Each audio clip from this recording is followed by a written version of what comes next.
Chères auditrices, chers auditeurs, bienvenue dans le podcast Cheminement, le podcast où l'on parle de vie professionnelle, mais aussi de ce qui la bouleverse profondément. Petit warning, cet épisode contient du contenu potentiellement sensible. Nous ouvrons en effet aujourd'hui un espace rare, intime et nécessaire consacré au deuil périnatal. Un sujet encore tabou en 2025 et trop souvent tu. Trop intime pour être compris dans son entièreté par la famille, les amis, les collègues. Trop lourd peut-être pour être abordé en entreprise, et pourtant. Ce deuil laisse des traces et parfois d'importantes séquelles dans les corps, dans les cœurs et aussi dans les parcours. Mon invitée du jour s'appelle Jessica Rabaud. Elle a connu cette terrible épreuve. Je la remercie infiniment d'oser en parler à mon micro et je l'accueille de ce pas. Bonjour Jessica. Bonjour Marina. Merci d'avoir accepté cette invitation, Jessica. Avec plaisir, merci à toi de m'avoir proposé. On aura l'occasion de le redire tout à l'heure. On travaille ensemble depuis quelque temps. Mais avant de rentrer dans ce que tu fais actuellement, Jessica, et de te laisser la parole, je te propose peut-être qu'on démarre par une définition de ce qu'est exactement le deuil périnatal, de façon à ce qu'on délimite bien le périmètre de notre échange pour nos auditeurs et nos auditrices, si ça te va. Oui, bien sûr, c'est vrai que c'est un terme particulier qui a une définition bien particulière. Donc, le deuil périnatal, c'est le fait, en fait, de perdre un bébé entre la 22e semaine d'aménorrhée, donc 24e semaine de grossesse, et 7 jours après la naissance.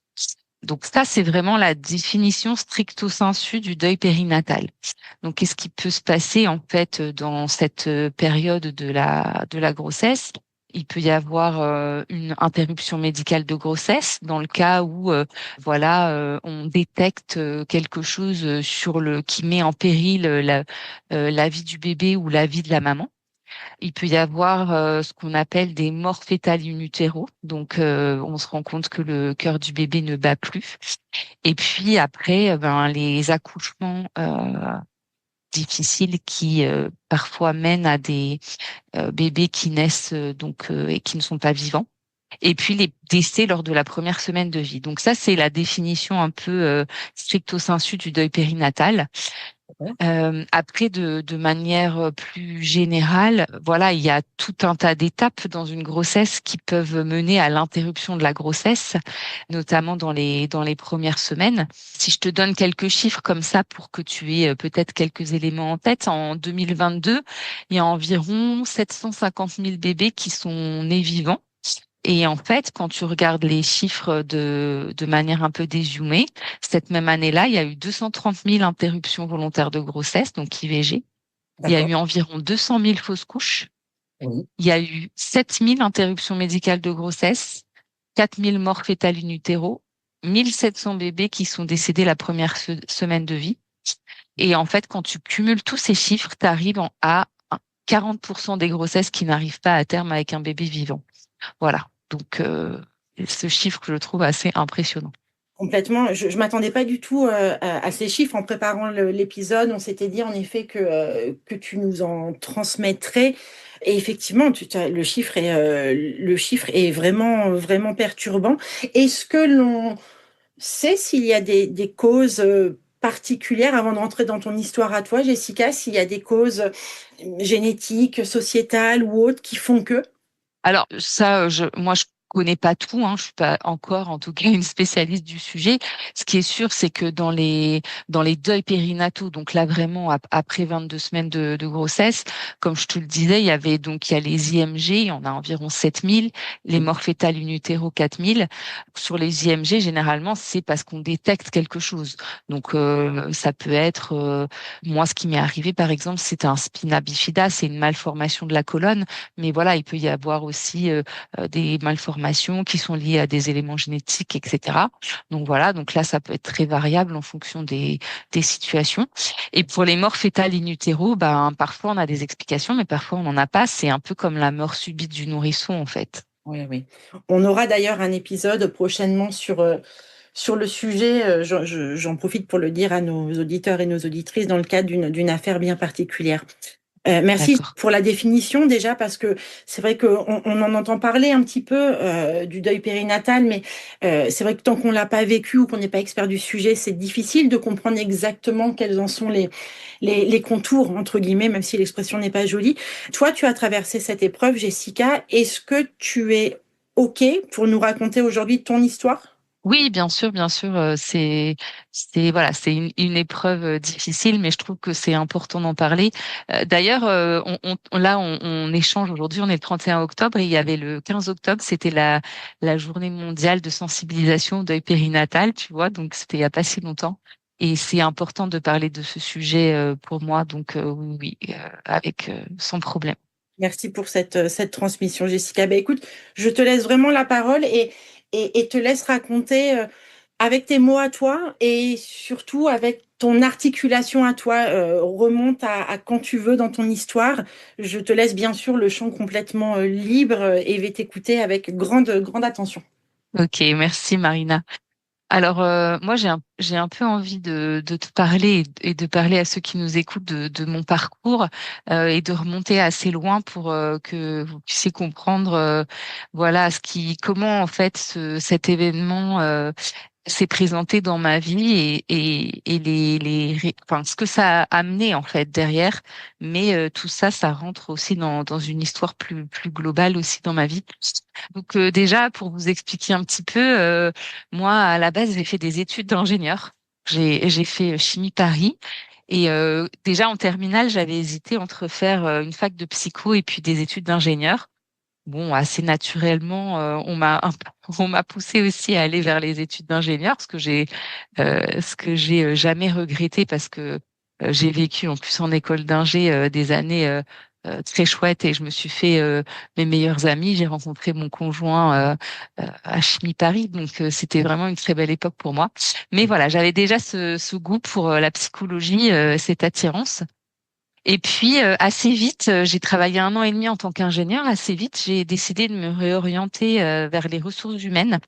D'ailleurs, j'ai fait un peu comme des enquêtes métiers. Tu sais, Marina, qu'on fait faire des enquêtes métiers à nos accompagnés dans les bilans. Et donc là, c'est ce que j'ai fait. J'ai appelé des anciens de mon école d'ingénieur qui étaient dans les RH. Il n'y en avait pas beaucoup, mais il y en avait un peu. Et ça m'a conforté dans cette idée d'aller dans cette voie. Et donc, j'ai repris mes études. J'ai fait un master 2 au CIFOP qui dépend de l'université d'Assas. Et j'ai découvert le coaching en fait pendant mon master 2 RH avec un professeur que j'ai adoré qui s'appelle Thierry Chavel. Et donc en fait, je me suis dit, mais moi, à un moment donné, je voudrais devenir coach. Voilà, c'est quelque chose que j'ai, tu vois, depuis longtemps, depuis 2010-2011. Donc j'avais cette idée-là en tête. Et en fait, j'ai été embauchée en tant que RH chez Axence, une entreprise dans laquelle j'ai travaillé pendant 15 ans. Et chez Axence, c'était super pour moi parce que c'était une entreprise qui recrutait beaucoup d'ingénieurs chimistes. Donc enfin, je me sentais vraiment à ma place avec ma double compétence RH et ingénieur. Et pendant 15 ans, je me suis vraiment éclatée. Accent, c'est une très belle entreprise avec beaucoup de valeurs humaines. C'était une entreprise en croissance. Donc, au niveau RH, on a pu mener tout un tas de projets super intéressants avec parfois des gros challenges. J'ai aussi pris part à une fusion, une réorganisation. Et donc, en tant que RH, c'était vraiment très motivant et j'ai appris plein de choses. Et en 2021, justement, j'ai travaillé sur un gros projet de réorganisation qui m'a beaucoup appris, dans lequel j'ai développé de nouvelles compétences et c'était un projet très intense. Vraiment, dans ma carrière professionnelle, c'est un des projets qui a été le plus intense, mais c'était passionnant. Et en fait, pendant cette période, j'étais enceinte. Donc, tu vois, j'étais un peu dans le haut de la vague, quoi. J'étais enceinte, j'avais mon fils aîné aussi de 4 ans et demi.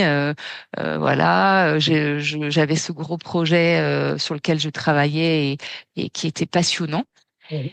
Et puis, ce projet-là de réorganisation a pris fin à peu près en décembre. En tout cas, après, moi, j'étais un petit peu moins impactée. Et en février, j'ai passé ma deuxième échographie. Donc, j'étais à peu près à 5 mois de grossesse. Et là, en fait, la sage-femme échographiste nous dit, donc il faut savoir que les sages-femmes échographistes, dans ces cas-là, elles peuvent pas faire de diagnostic. Mais elle nous dit, il y a quelque chose qui va pas, et elle nous explique quelques petites choses. En fait, elle nous dit, voilà, vous voyez, le pied, là, il est un peu de travers, il y a un problème au niveau de la colonne, mais bon, je sais pas vous dire à quel point ça peut poser problème, etc., mais ça va pas. Et donc là, elle nous dit, moi, je peux pas vous en dire plus. Il faut que vous consultiez un médecin, en fait, spécialiste. Et donc, elle prend rendez-vous pour nous, Pardon de t'interrompre pour bien comprendre du coup la bien situation, sûr. parce que ça me paraît fou de me dire qu'à ce moment-là, on te dit ça, mais que Ouais. dans la foulée, c'est-à-dire que dans la minute qui suit, ou allez, dans la demi-heure qui suit, tu ne puisses pas immédiatement voir un médecin. Du coup, tu as dû attendre pour avoir ce fameux rendez-vous. Alors, j'ai attendu, moi, faut savoir que j'habite en région parisienne, donc j'ai attendu, j'ai eu un rendez-vous le lendemain. Mais après, j'ai pas encore rencontré beaucoup de personnes qui ont vécu ça, mais je sais qu'il y a certains endroits où ça peut être plus long aussi. Donc oui, t'as pas forcément, il y a là, je suis en formation pas en ce moment avec une personne qui s'appelle Stéphanie Ayou, qui est vraiment une spécialiste du deuil périnatal, et elle nous explique que parfois les personnes se retrouvent soit à pas pouvoir avoir de rendez-vous tout de suite, ou alors même la sage-femme fait l'écho et en fait elle ne dit rien. Elle sort de la salle pour aller chercher un médecin, tu vois, enfin, qui va dire un peu comme ça, ah bah oui, il y a un problème, ou même le cœur du bébé ne bat plus. Enfin, parfois, tu as des choses qui se passent qui sont assez violentes en termes de manière de formuler les choses, ou du fait de pas pouvoir dire certaines choses parce que on n'est pas médecin, parce qu'on n'est pas spécialiste, etc. Donc oui, là, je me suis retrouvée un peu dans cette période de flou, en sachant qu'elle, malgré tout, elle m'a quand même donné des éléments, et que finalement, j'ai pu avoir un rendez-vous dès le lendemain. Comment tu repars, toi, ce jour-là, de cet écho? Je n'ose imaginer l'inquiétude, l'angoisse que toi et ton compagnon avez dû vivre à partir de ce moment-là. Moi, je me souviens à peu près de tous les détails, Oui. quand je suis sortie du cabinet, la rue qu'on a empruntée, le fait qu'on a appelé donc nos parents.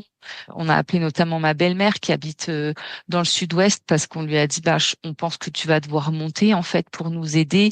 J'avais mon fils qui avait 4 ans et demi à ce moment-là.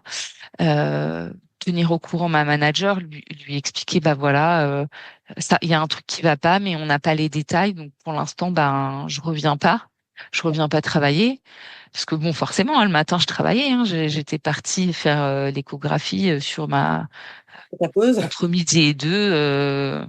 C'était un mardi, tu vois, je me souviens du jour. Et puis, je me rappelle que c'était vraiment là, tu vois, et ça, c'est lié à tous les événements violents. Dans ce qu'on appelle dans la courbe de deuil, euh, t'as cette phase de choc, en fait. Et j'étais vraiment dans cette phase de choc. Et je me souviens de tous ces petits détails. Et puis, je me rappelle aussi que je pouvais pas faire grand-chose. J'étais sous le choc. Donc, j'arrivais pas à réfléchir. En même temps, je ressentais pas non plus d'émotion. Tu vois, c'était vraiment très particulier.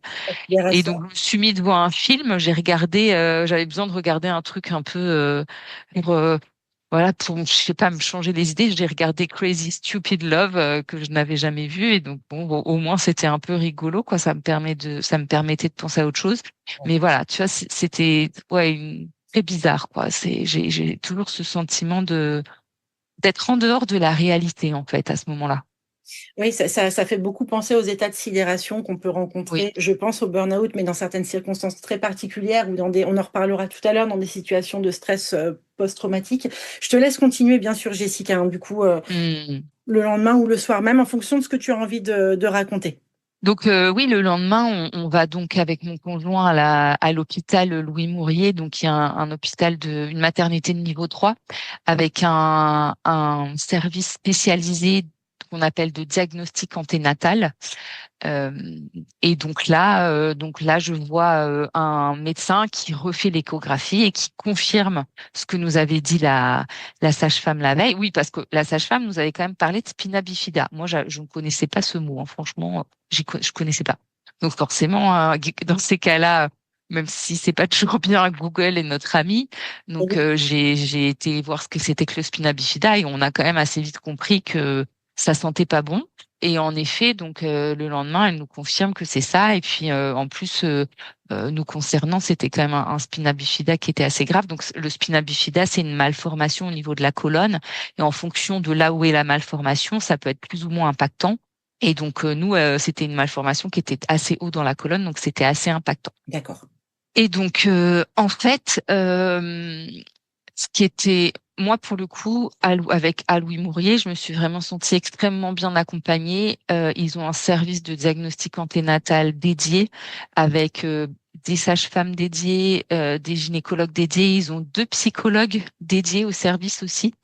Donc voilà, j'ai été vraiment bien prise en charge. Les personnes étaient à la pointe quoi sur le sujet. Donc on a pu avoir toutes les explications déjà très factuelles parce qu'en fait, ce qui se passe dans ces cas-là, c'est que t'as tout un tas de donc non seulement tu es sous le choc, mais en plus tu as tout un tas de décisions à prendre. Donc déjà, la première décision, c'est est-ce qu'on veut interrompre la grossesse? Oui. Donc nous, dans notre cas, étant donné ce qui se passait, on était assez vite alignés avec mon conjoint sur le fait qu'on voulait interrompre la grossesse. Oui. Mais t'as des personnes qui se retrouvent parfois dans des situations qui sont beaucoup moins claires et il peut aussi y avoir à ce moment-là des différences de vision au sein du couple sur la décision à prendre. Bien Donc, sûr. déjà ça c'est le premier point. Et puis une fois que tu prends la décision, en fait ce qui se passe c'est que les médecins se réunissent une fois par semaine. Donc ça je pense que c'est à peu près vrai dans tous les hôpitaux en France. Il y a une réunion à peu près une fois par semaine et en fait, il regarde le dossier à plusieurs. Donc, je saurais pas te dire exactement au niveau médical quels sont les médecins qui font partie de ces réunions, mais tu vois, c'est une réunion collégiale où ils vont dire, OK, on accorde le fait que la grossesse peut être interrompue parce qu'il y a une raison médicale. D'accord. Donc, ça peut être une raison médicale, comme je te le disais, au niveau du bébé. Ça peut être au niveau de la maman, Oui. quand il y a un problème médical au niveau de la... Ça peut être aussi pour la santé mentale de la maman. Ça peut être une raison. D'accord. Interruption médicale de grossesse pour problématique de santé mentale. D'accord. Donc nous, là, je me souviens pas trop des délais, mais je crois que c'était assez vite. On a eu donc le retour de cet organe de décision qui a donc validé le fait qu'on pouvait bien faire cette IMG. Et puis ensuite, tu planifies une date en fait. Tu planifies une date. Donc là,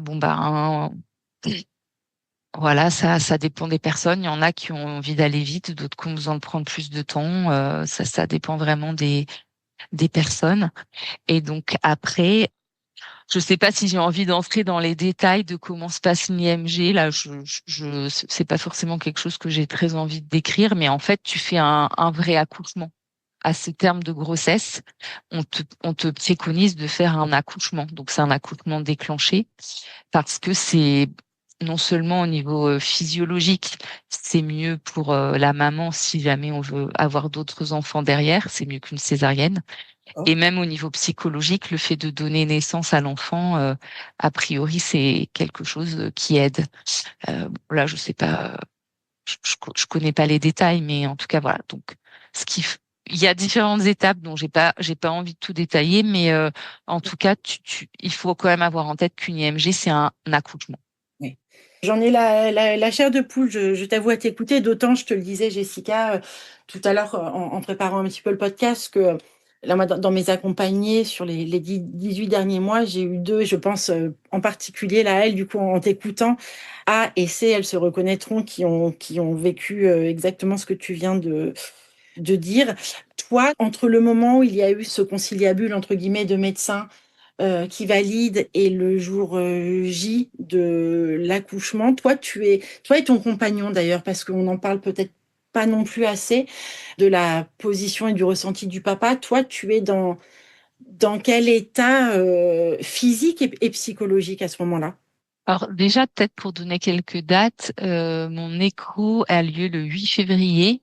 Oui. L'accouchement a été déclenché le 22 et le bébé est né le 23 pour moi. D'accord. Donc voilà, tu vois, en termes déjà de date, un peu ce que ça représente à partir du moment où tu as la nouvelle, le moment où l'accouchement a lieu, en sachant que moi j'ai quand même eu besoin de temps. Ça peut être plus rapide. D'accord. En fait, alors moi j'étais arrêtée, hein, complètement arrêtée, et donc parmi les explications notamment de la sage-femme spécialiste, elle m'expliquait que j'aurais droit à mon congé maternité complet à partir du moment de la naissance en fait, quand tu es à plus de 22 semaines d'aménorrhée. Donc en dessous de 22 semaines d'aménorrhée, t'as pas de congé maternité. D'accord. Mais à partir de 22 semaines d'aménorrhée, s'il se passe quelque chose, tu as droit à ton congé maternité complet. D'accord. Donc là, entre le 8 février et le 23 février, j'étais en arrêt de travail. Oui. Mon conjoint, lui, il a été en arrêt, mais il a aussi un peu travaillé. Il a eu besoin, lui aussi, de retourner travailler. Il en avait, enfin voilà, ça lui allait comme ça.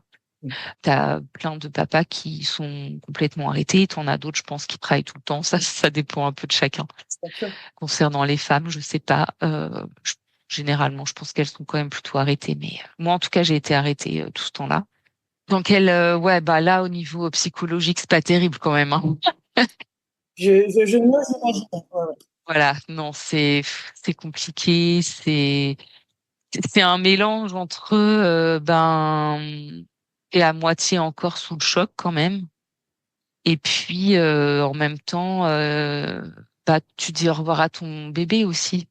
Tu profites des derniers instants parce que c'est aussi une des spécificités du deuil périnatal, c'est que finalement ce bébé, il y a seulement les parents vont le connaître et notamment la maman. La maman, c'est la seule personne qui connaît ce bébé puisqu'elle l'a senti grandir en elle. Là, moi, je commençais à le sentir bouger. D'accord. Voilà, et ça, c'est une des spécificités du deuil périnatal, le fait que finalement, les parents soient les seuls à avoir connu cet enfant.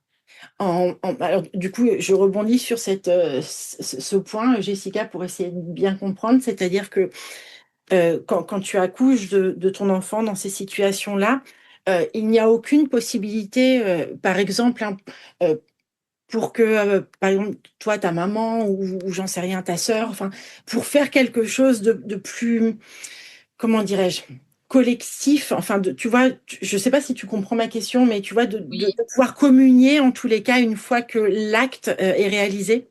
Alors, je sais qu'il y a des personnes parfois, oui, Alors, nous, pour le coup, on n'était qu'avec mon conjoint. Oui. Est-ce que j'aurais eu envie qu'il y ait d'autres personnes? Je suis pas sûre. Je sais que je connais des personnes où leurs parents sont venus, oui, et ont pu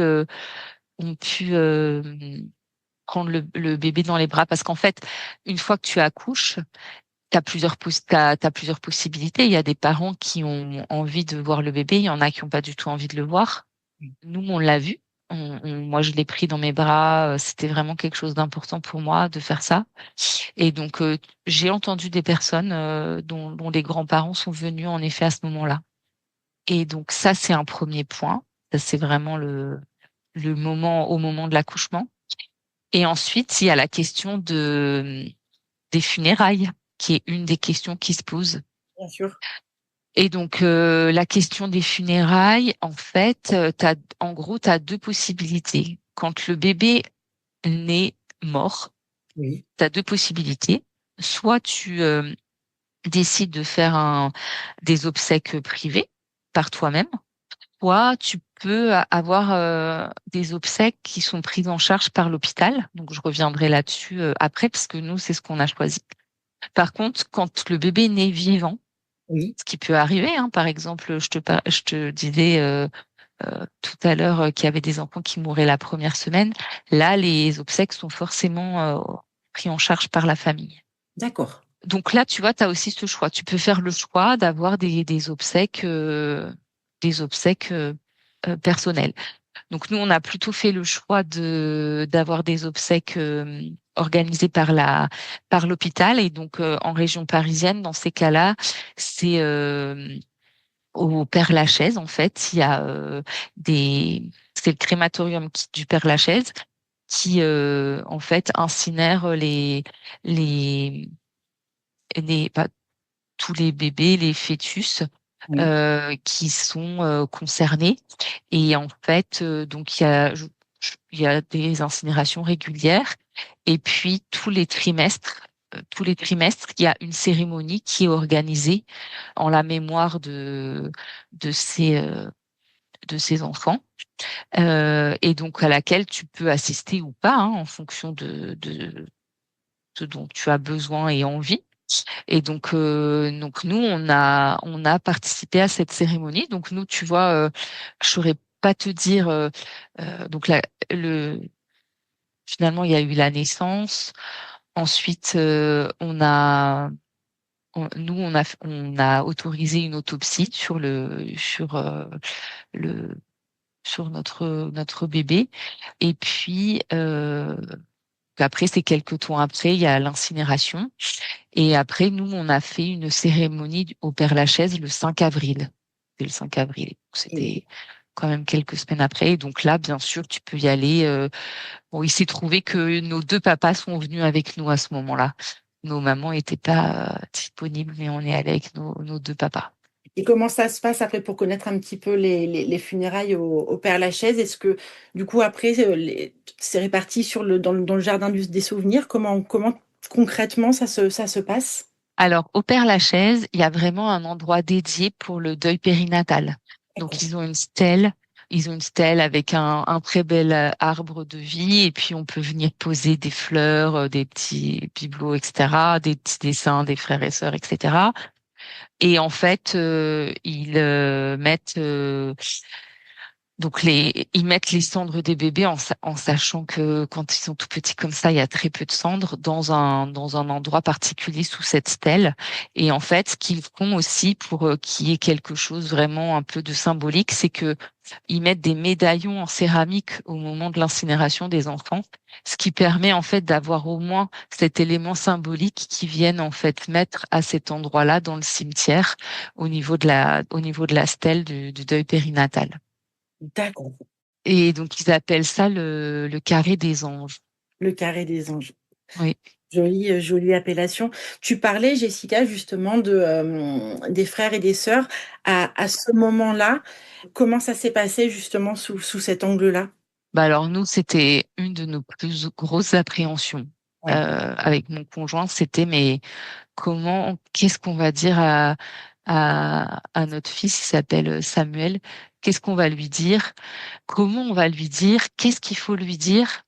Ça, c'est vrai que c'était vraiment, je pense que c'est une des premières choses qui nous a le plus inquiété. Et on était vraiment enfin pour nous, c'était pour le coup vraiment très important de pouvoir échanger avec une des psychologues de l'équipe. Comme je te le disais, il y a deux psychologues à Louis Mourier qui sont dédiés à l'équipe. Oui. Et donc, on a été reçus par une. Et en fait, nous, notre première question, c'était ça. C'était qu'est-ce qu'on dit à notre fils? Comment on lui en parle? Quel mot on emploie? Enfin, c'était vraiment notre première question. Donc, bien sûr, elle a été de très bons conseils.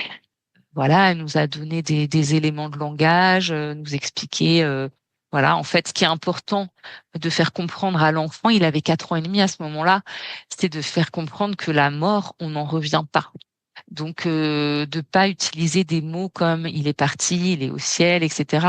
Mais vraiment, finalement, d'être assez direct sur le fait que, ben, une fois qu'il est mort, il ne reviendra pas. Elle nous a donné aussi un petit livre. Ils avaient mis au point un petit livre justement à destination des enfants pour expliquer ce qui s'est passé, etc. Donc voilà, on a pu faire tout ça, mais c'est sûr que c'était quand même pas rien pour nous et pour lui. Bien sûr. Tu vois, allez, je vais être complètement franche, je suis émue. Jessica, j'ai la voix qui tremblote. Bien sûr, ouais, je comprends. Voilà, c'est évidemment éminemment touchant, mais je vais me reprendre, je vais me ressaisir, je vais y arriver. En tous les cas, merci pour ce partage et on recevra aussi bientôt ma meilleure amie d'enfance, Johanna, qui a vécu également le décès d'un petit bébé, mais dans une autre situation et on racontera aussi après l'impact sur le parcours. Toi, Jessica, après les funérailles, comment tu te sens? J'avais envie de parler du mot de vide. Je voulais l'employer pour deux raisons, notamment parce que en tant que moi aussi, je suis maman et je me souviens de quand j'étais enceinte et je n'ose imaginer le vide très concret et corporel dans le corps et le vide qui est lié à l'absence et puis au fait que les projections de l'avenir soient cassées. J'imagine ce que vous aviez pu imaginer de votre vie à quatre, etc. Toi, tu es comment par rapport à tout ça à ce moment-là?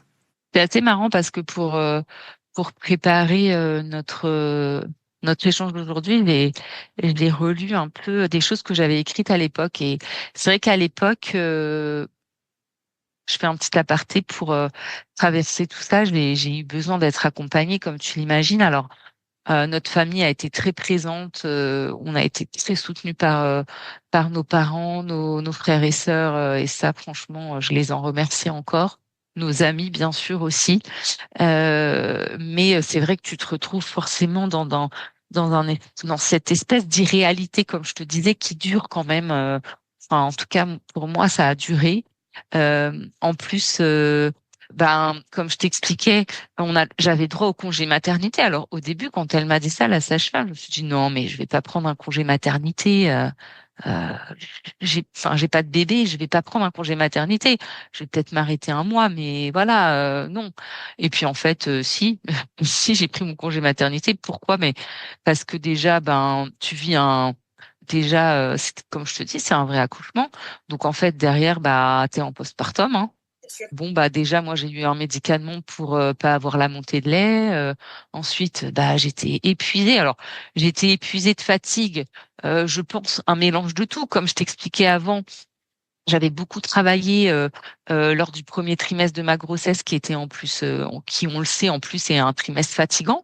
Oui, Donc là, j'étais portée par mon travail, mon projet passionnant, mais du coup, j'ai quand même énormément travaillé. Donc je pense que j'avais cette fatigue-là. En plus, bon bah, j'avais quand même mon petit garçon de 4 ans et demi qui a jamais été un très bon dormeur. Donc je pense que j'avais un peu accumulé de fatigue aussi depuis le temps. Et puis, ben, la fatigue émotionnelle de tout ce qui s'est passé. Et puis, la fatigue du postpartum qui est là de toute façon, avec tous les changements hormonaux que ça implique et tout. Donc, même, tu vois, j'arrive pas trop à me souvenir. C'est vrai que j'ai, j'ai pas beaucoup de souvenirs de ce que je faisais de mes journées jusqu'aux funérailles, jusqu'à cette cérémonie au Père-Lachaise. Je pense qu'il y avait peut-être aussi un petit état de déprime à ce moment-là. Mais voilà, je dormais beaucoup, j'avais besoin de me reposer, j'étais fatiguée. Et puis ensuite, bah la cérémonie au Père-Lachaise, ça a été quand même un tournant. C'est vraiment une étape symbolique qui a été pour moi très importante en tout cas. On sait hein, que les funérailles sont des rituels importants et là, je l'ai vraiment ressenti comme ça. Voilà, il y a eu un avant, un après et je me suis retrouvée justement un petit peu plus revenir dans la vie et dans la réalité à partir de cette cérémonie. d'accord. Et après, comme je te disais tout à l'heure, j'ai retrouvé donc j'écrivais beaucoup, j'ai retrouvé des notes que j'ai prises où j'ai écrit euh, carnet de bord d'un congé maternité sans bébé quand le vide donne place à l'espace. Hein. J'avais écrit ça. Elle est jolie cette phrase, quand le vide donne place à l'espace. Ouais. Et pourquoi? Parce que finalement, ça a été une période, et on va en parler juste après, ça a été une période où bah, j'ai eu besoin de me reposer, j'ai eu besoin de revenir vers moi, de me recentrer sur moi. Et tout ce que je t'expliquais tout à l'heure sur le fait que j'avais un jour envie de devenir coach, etc., bah, ça m'est revenu en boomerang, en fait, à ce moment-là. Pour moi,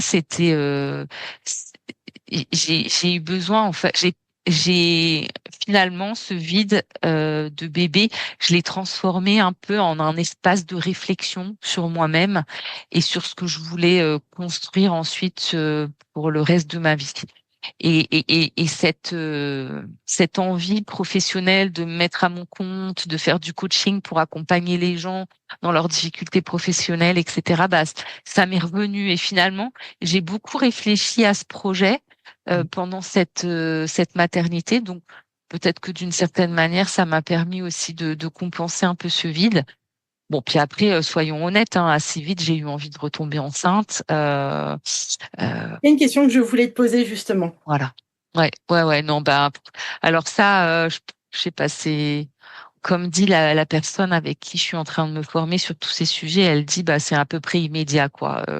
T'as, t'as à peu près envie de retomber enceinte immédiatement après que ça soit arrivé.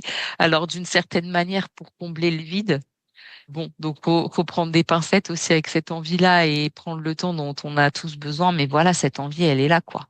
Oui. Et donc, moi, je suis retombée enceinte, en fait, en juin.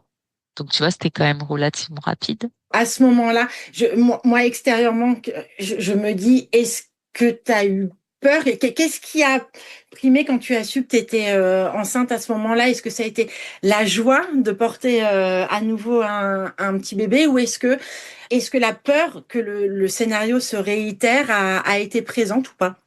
Pas tant que ça. En fait, je me suis fait aussi beaucoup accompagner dans cette période. J'ai été suivie au niveau psychologique. J'ai fait aussi de la kinésiologie. C'est pas forcément quelque chose que tout le monde connaît, mais c'est un accompagnement qui a un mélange entre du travail sur le corps et du travail de parole, en fait, qui me parle beaucoup. Enfin, qui est quelque chose qui me fait du bien. J'ai fait aussi des massages. Comme je te disais, j'ai été accompagnée par ma famille, etc. Donc j'ai mixé pas mal de sujets différents pour me rebooster. Et en fait, non, je sais pas. Je pense que tout ça, ça m'a aidé. Et je suis plutôt quelqu'un de confiant dans la vie. Et je me suis dit que ouais, non, finalement, j'avais pas tant peur que ça. Pareil pour ton compagnon? Non, mon compagnon, lui, c'est peut-être plus son aspect cartésien, lui. Donc il fait ses stats et il se dit bon bah c'était un coup de pas de chance et voilà. Donc non, c'est vrai qu'on n'était pas si inquiet. Puis après, on a continué à être suivi à Louis Mourier, donc directement au service anténatal. Dans ces cas-là, en fait, bah, t'es suivi par le service spécialisé, quoi. Donc, je pense que ça aussi, c'était rassurant d'une certaine manière, Et cette grossesse, du coup, s'est bien passée. très bien passé. Aujourd'hui, Jessica, quand tu parles de tes enfants, tu parles de trois enfants? Ça dépend dans quelles circonstances. Disons que je parle assez facilement du fait que j'ai eu cette étape difficile. En plus, ben comme tu le sais, enfin comme toi tu le sais, et puis je l'ai un peu évoqué dans nos échanges. Moi, j'ai très envie de pouvoir accompagner des parents qui ont traversé ce type de situation et qui auraient impacté leur vie professionnelle, parce que moi, ça a impacté la mienne et c'est aussi moi ce que j'aime d'accompagner les gens en transition professionnelle. Donc, pouvoir mixer finalement cette expérience que j'ai vécue avec mon expérience RH, ce que j'aime faire, c'est-à-dire accompagner les transitions professionnelles, c'est quelque chose d'important pour moi. Quelle était ta question? Je sais plus ce que je voulais dire. Je sais plus où j'allais. Ne t'inquiète pas, j'en ai une autre en plus qui m'est venue. Alors, je bifurque un tout petit peu, mais qui est en lien, Jessica, avec ce que Oui. tu viens de dire. Justement, ta sortie de l'entreprise, elle s'est fait à quel moment, du coup, dans tout ça? Eh bien, en fait, ce qui s'est passé, donc je suis tombée enceinte. Donc, je suis revenue dans mon entreprise. Finalement, j'ai encore été arrêtée 3 mois de plus que le congé maternité Oui. parce que bah, c'était le premier trimestre que j'étais encore très fatiguée. Alors là, je faisais des siestes tous les après-midi. Je dormais pendant 3 heures Oui. parce que voilà, je suis quand même retombée enceinte relativement vite et je pense que mon corps, il en a un peu bavé quand même. Et donc, je suis retournée chez Axence et j'étais en mi-temps thérapeutique pour reprendre chez Axence. Oui. Et je suis repartie en congé. Donc, j'ai repris en septembre. Donc, tu vois, j'ai quand même été arrêtée entre février et août. Oui. J'ai repris en septembre en mi-temps thérapeutique et je suis repartie pour les vacances de Noël, en fait. Congé maternité. Parce que dans ces cas-là, pour le coup, ah oui, tu me demandais si je parlais du fait que j'avais 3 enfants. Oui. Et bah justement, dans ces cas-là, la grossesse compte. Et donc, j'ai eu un congé maternité comme si c'était mon troisième enfant. D'accord. OK. Donc, j'ai eu un congé maternité plus long. D'accord. Et donc en fait, ce qui s'est passé, c'est que après avoir donc donné naissance à mon deuxième fils qui s'appelle Grégory, donc j'ai fait mon congé maternité de 6 mois. J'ai repris donc finalement j'ai repris chez Accence en septembre, donc là c'était septembre 2023. Oui. Et en fait, j'ai repris en comment et donc je m'étais inscrite à ma formation en coaching.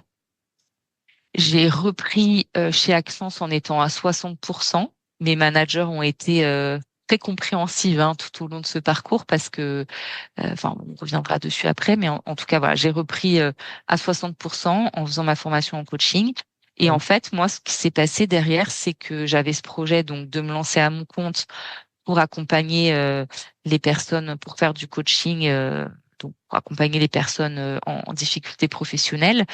Et donc, j'ai fait un dossier de démission reconversion. Oui. La fameuse. Voilà, c'est pas quelque chose qui est très connu encore, je crois. Mais en fait, l'idée du dossier de démission reconversion, c'est que soit tu as un projet de création d'entreprise, soit tu as un projet de formation. Et tu vas monter un dossier. Alors moi c'était avec l'APEC, mais Oui. en fait c'est avec ce qu'on appelle les conseillers en évolution professionnelle. Moi c'est là pour le coup c'était l'APEC. Donc j'ai monté ce dossier pour expliquer que voilà je voulais créer mon entreprise, que je voulais faire du coaching, du conseil RH, pouvoir mixer les deux, etc. Et ce dossier-là, ensuite, il passe devant une commission régionale qui valide ou non le bien fondé du projet. Et si c'est validé, tu peux dans ce cas-là démissionner et quand même toucher les ARE, donc le chômage. Donc moi, c'est ce que j'ai fait. J'ai envoyé mon dossier donc fin octobre. J'ai eu l'accord en décembre. J'ai démissionné en janvier. Je suis partie d'Axence en avril 2024. Oui. Je mettrai sous l'épisode, Jessica, un épisode il y a quelques mois avec Jérôme Vachedry, qui a lui aussi opéré une démission reconversion. Et c'est vrai, tu as raison de le dire, c'est un dispositif qui est très méconnu, un peu comme la VAE sur une autre problématique, mais qui est une véritable passerelle, en tous les cas, pour qui aurait envie de changer et aussi potentiellement d'entreprendre derrière. Tout à fait. Jessica, du coup, tu as soulevé un point qui est, à mon sens, très important, en tous les cas, dans nos métiers de l'accompagnement. Peut-être que c'est aussi important de le souligner aujourd'hui, c'est qu'on voit que dans toutes ces disciplines d'accompagnement à l'humain, que ce soit le coaching, le consultanat, etc., on voit quand même souvent que la racine, enfin, les parcours professionnels prennent racine dans l'histoire de vie qui devient une histoire professionnelle. On le voit beaucoup chez les accompagnants en burn-out, à la reconversion, à la réorientation, etc. Et on voit aussi que toi, il y a beaucoup de choses qui sont... Tu as réussi en tous les cas ce pari de mêler ton ambition, en tout cas ton envie initiale du coaching et puis ta première carrière RH à l'épreuve que tu as traversée et aujourd'hui, du coup, de pouvoir avoir cette double casquette, entre guillemets, d'accompagnante. Hmm. Oui, c'est vrai. C'est vrai. C'est aussi pour ça au début que j'ai voulu reprendre mon parcours un peu depuis le début parce que finalement cette idée de me lancer à mon compte en coaching, ça fait longtemps que je l'ai. Mais là, cet événement-là, enfin voilà, ça a changé les choses. Ça a fait que c'était le moment en fait. Je sais pas, ça a déclenché quelque chose qui a fait que pour moi, c'était le moment de partir là-dedans et d'entreprendre ça. Alors, au début, j'avais pas forcément en tête spécifiquement d'accompagner les gens qui avaient vécu des deuils périnataux. Oui. Voilà, moi, je voulais je voulais accompagner les personnes qui étaient en difficulté professionnelle. C'est quelque chose qui me tient à cœur. J'ai travaillé 15 ans en RH. J'ai fait beaucoup d'entretiens de recrutement, de gestion de carrière. J'avais moi déjà aussi à l'époque effectué une reconversion en passant de ingénieur à RH. Donc voilà, il y avait plein de choses qui me portaient déjà dans mon histoire professionnelle et personnelle. Et puis est arrivé cet événement qui a un peu déclenché tout ça. Donc, comme j'ai expliqué, j'ai mis en œuvre ce projet. Et puis, j'ai fait la formation pour faire des bilans de compétences avec Caroline, du coup, de Oser rêver sa carrière, parce que je me suis dit que justement, pour moi, c'était tout à fait en lien avec ce que j'avais envie de faire et le fait d'accompagner des personnes en transition professionnelle. Donc, ça me permettait aussi de me professionnaliser sur ce sujet et c'était important pour moi. Au fil des réflexions, je me suis dit, mais j'aimerais quand même bien pouvoir mettre à profit cette expérience personnelle que j'ai eue. Bien sûr. C'est tellement impactant, ce type d'événement dans une vie, mais ça impacte tous les pans de notre vie en fait. Ça impacte notre couple, ça impacte nos enfants, ça impacte les grands-parents, ça impacte notre corps, comme je te le disais, nos émotions et forcément ça impacte notre travail. Moi, j'ai quand même été arrêtée 8 mois.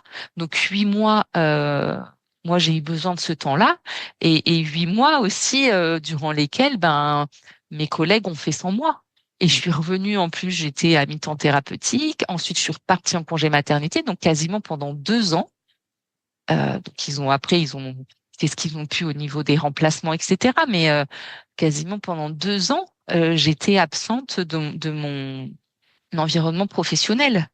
Oui, c'est une C'est vraie quand même pas rien. déflagration. Tu as raison de dire que, comme hélas, toutes les grandes épreuves de la vie les plus difficiles sont des déflagrations avec des ondes de choc qui touchent après, évidemment, par cercle concentrique, d'abord les proches, la famille, tu le disais très bien, les parents, enfants, etc. Et puis après, évidemment, les collègues, les équipes. Je crois, Jessica, que tu as prononcé le mot manageuse tout à l'heure. Est-ce Oui, que tu avais des femmes managers au moment où cette épreuve t'est arrivée? Et si oui, est-ce que tu penses que ça a joué dans le fait que tu aies été soutenue, en tous les cas pas malmenée par l'entreprise à ce moment-là? je sais pas. Je saurais pas dire. Est-ce que c'était parce que c'était des femmes ou je sais pas. Euh, Tu t'es sentie pouvoir parler euh, librement, en tous les cas, de cette épreuve oui, avec, c'est oui, important. ouais, tout à fait. Non, mais je veux dire, toi et moi, on est bien placés pour savoir que voilà, c'est pas toujours simple la vie en entreprise et qu'il y a des environnements qui sont vraiment difficiles. Moi, c'est vrai que chez Accence, j'étais comme je te l'ai dit, dans une entreprise qui a des valeurs avec des valeurs aussi autour de la famille, etc. Donc non, moi, je me suis vraiment sentie très soutenue et tu vois, malgré moi, j'adorais mon travail. Vraiment, j'aimais beaucoup mon travail, même si voilà, je me suis posé des questions régulièrement et puis j'avais d'autres projets, etc. Mais j'adorais mon travail. Je me sentais très bien dans mon équipe. Ça a été dur de partir, franchement. Mais moi, j'étais soutenue. Mon environnement professionnel, il était soutenant. Je n'ose pas imaginer non plus les personnes qui vivent ça, qui sont déjà en questionnement ou qui sont dans des environnements de travail compliqués, voire toxiques, qui sont déjà en transition professionnelle. Enfin, je veux dire, quand tu vis ce genre de choses et que tu es en plus dans ton environnement de travail, que tu es déjà malmené, ça doit être vraiment très compliqué. Bien sûr, bien sûr. Et tu me permets de faire la transition sur une question que je voulais te poser justement par rapport au sentiment peut-être de solitude ou d'isolement qu'on peut ressentir dans certains cas, pour certaines femmes en tous les cas qui traverseraient cette épreuve. Est-ce qu'il existe des associations, des collectifs, des groupes de parole sur le sujet que l'on pourrait conseiller éventuellement à des personnes, femmes et hommes hein, d'ailleurs, hein, je veux surtout pas les exclure du sujet. Est-ce que tu aurais des références à nous donner, Jessica? Oui, tu as raison de le rappeler, les femmes et les hommes, bien sûr, sont impactés par ça, les parents, en fait. Alors oui, bien, il y a des ressources très précieuses. Donc déjà, il y a plusieurs associations qui interviennent sur ces sujets-là. Je pense notamment à Agapa. Agapa, je vais détailler un peu après. Il y a aussi Spama, il y a Ma Petite Émilie, il y a voilà Naître et Vivre.